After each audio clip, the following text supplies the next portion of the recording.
Good morning. I'm not going to wait till 4:44 today.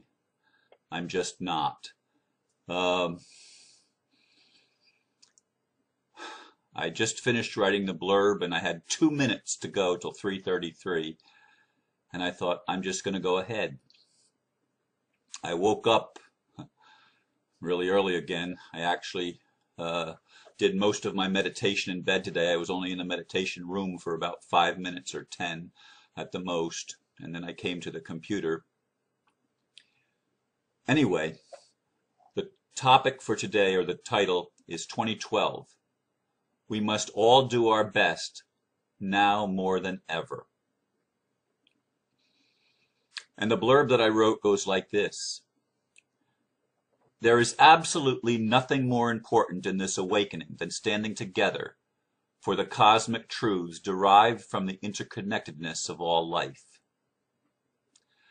For as long as anyone on earth can remember, we have been divided into separate warring camps, divided over many things. It's time to communicate and actually listen to what the other people, the ones you may see as enemies, are actually saying. Hear with your heart and stop opposing basically good people because they have made mistakes. Realize that most are doing the best we can based on what we believe to be true or on what we see is needed.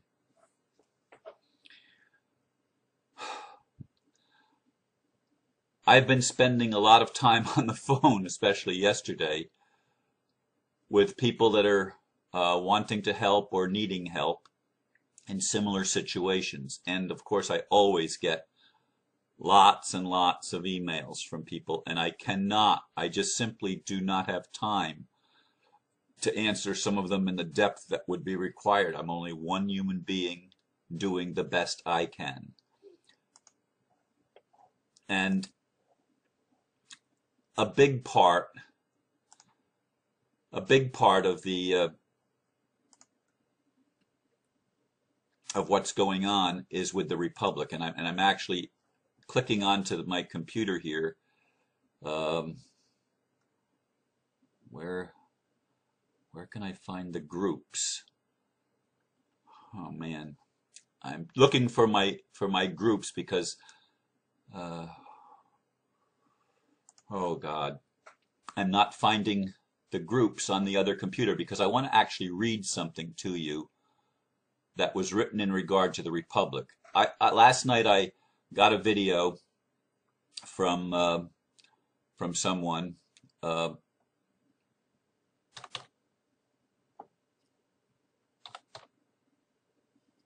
It's not giving me groups. Why is it not giving me groups? Oh, there it is. I found it. I wasn't looking in the right place. So I'm turning to a group. Anyway, I posted a video of a New Mexico assembly meeting in which the President of the Republic, Tim Turner, was speaking about many things. And I mean, one person just absolutely blasted me. There's an awful lot of hatred towards Tim Turner by people that were even in the Republic. And I'm going to address some of those issues here today because it's, to me, I see it as extremely important. Boy, they post a lot on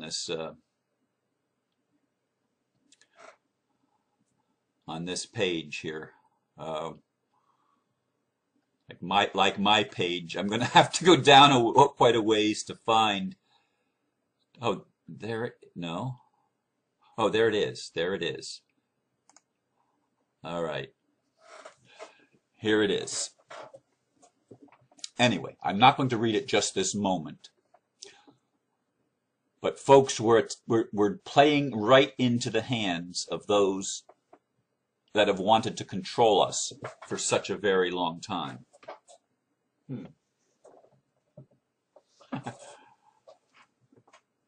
And it's insane. We're fighting each other. And nothing makes it more clear to me what's happening than people that are trying to and wanting to reestablish the Republic for the United States of America and the Republic in the 50 states and virtually republics all over the world. And a republic, bear in mind, let me re-educate you again, a republic protects the rules that protect the minority even of one, to be free to express, free to be different, free to be unique, free to be his or her own individual. And I get challenged when I say own person. And let me address that just briefly. A person is a legal definition in the courts of law. It's a person that doesn't have any rights, a person that is basically seen as ignorant. Well, most of us then are persons. But there are awakened people and ignorant persons.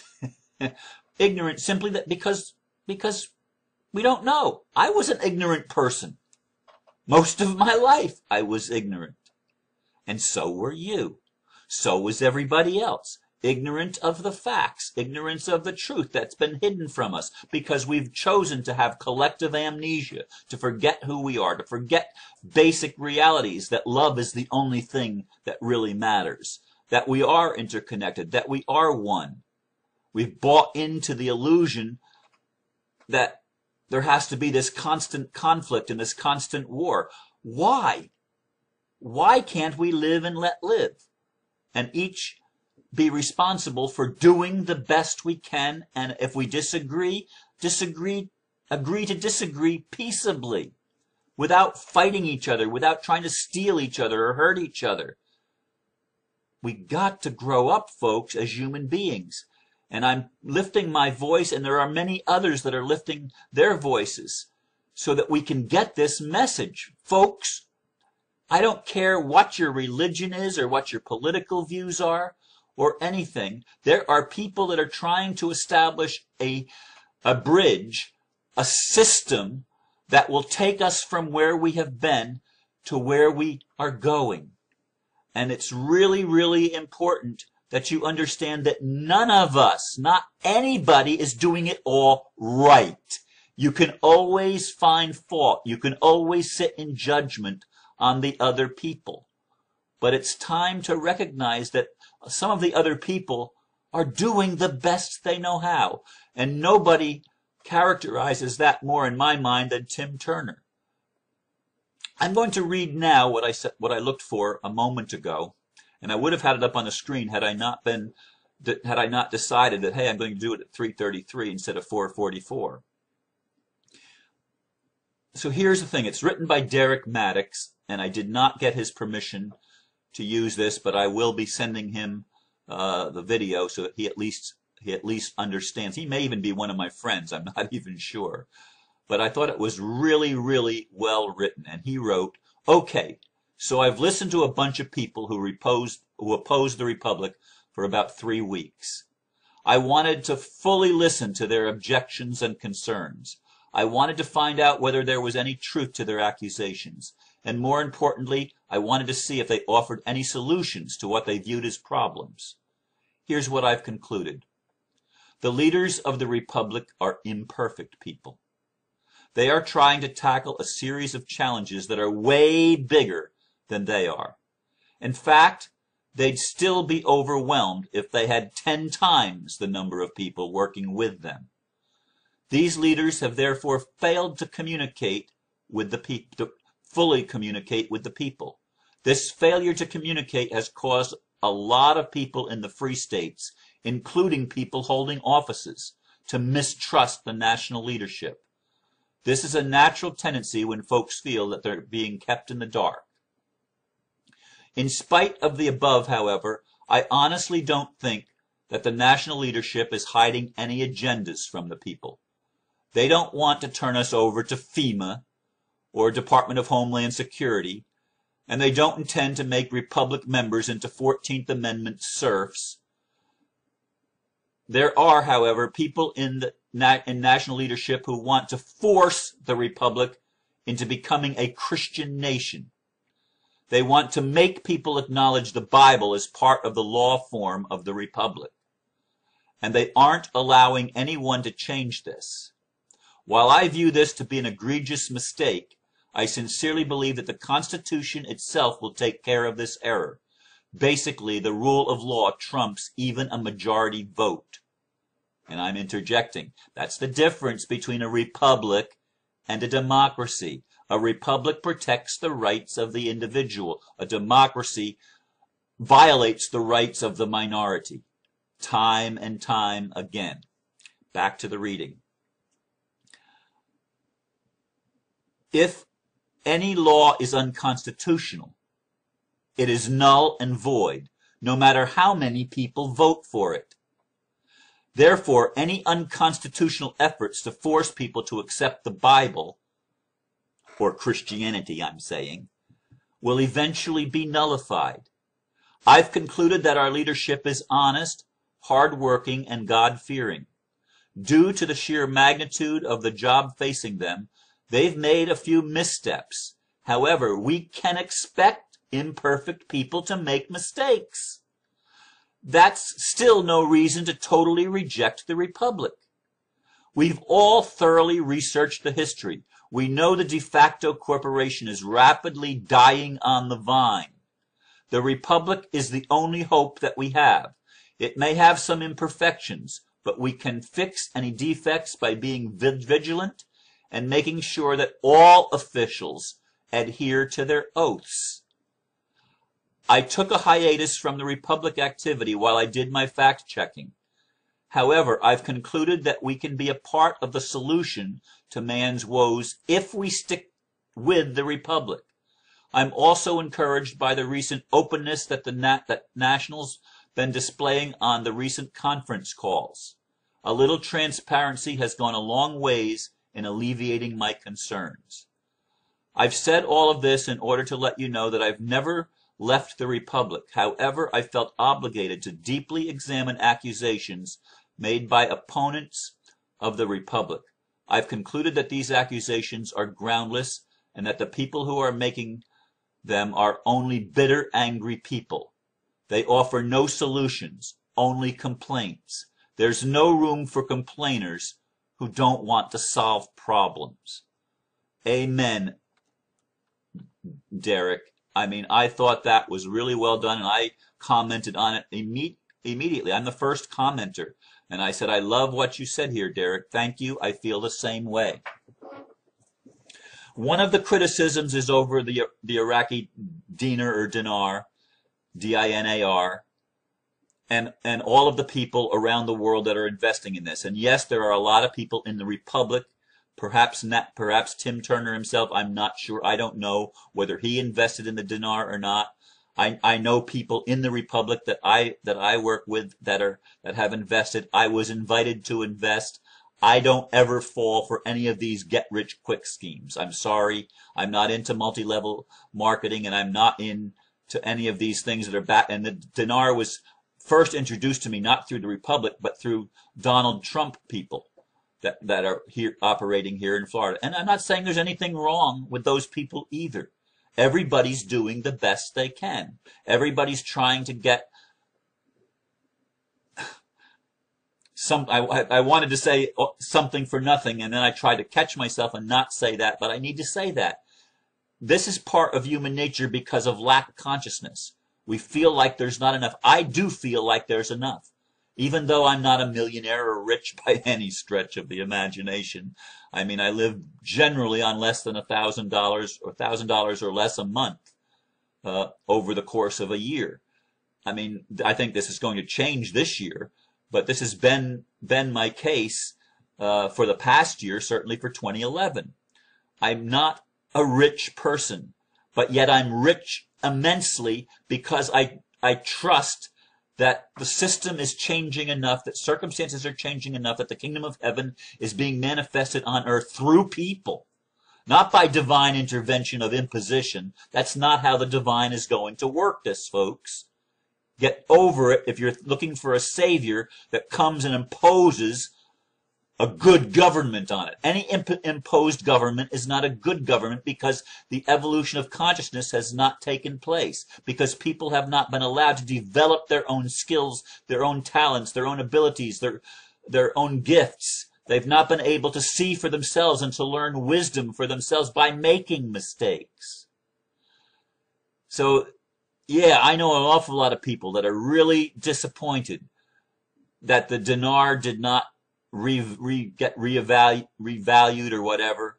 I've seen all this BS, and to me, the whole thing is BS, because you're trying to get something for nothing. But I'm not faulting you for that. I'm not faulting anybody, because I understand. I understand that when you want to get rich, like getting rich with money, that's not where it's at, folks. That's not where it's at. But let's not throw stones at people, because that's their consciousness where people are. I understand. I love you wherever you are.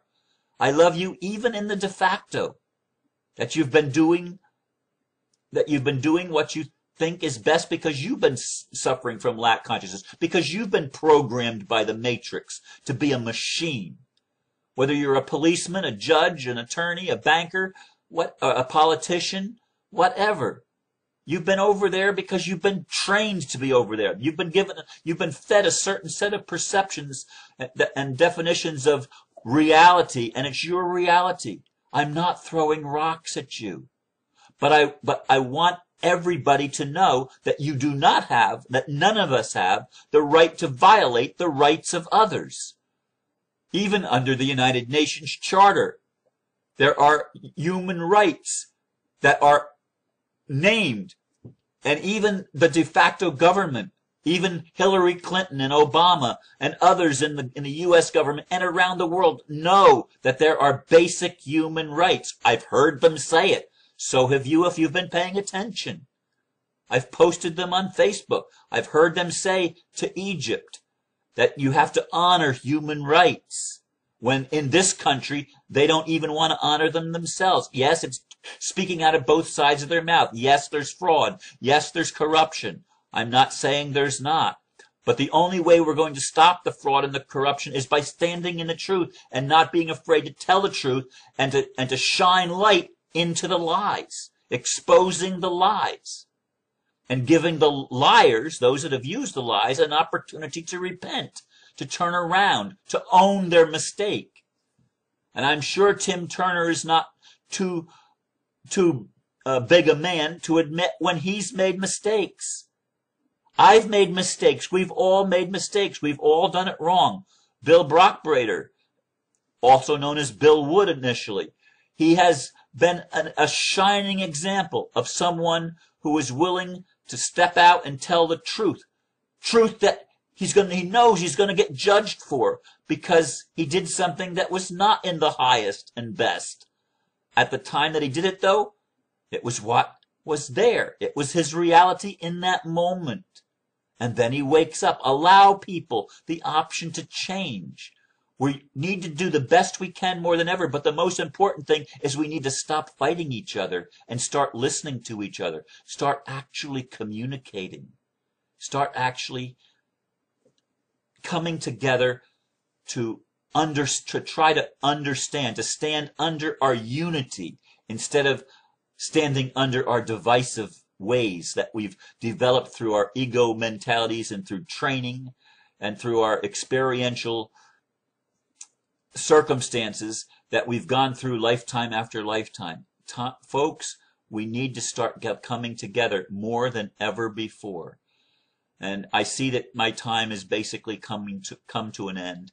And so I'm not going to belabor this point any further, but I'm wanting with all of my heart for people to start getting this and stop throwing stones at each other because they've made what is perceived and seems to be a mistake from where you're standing.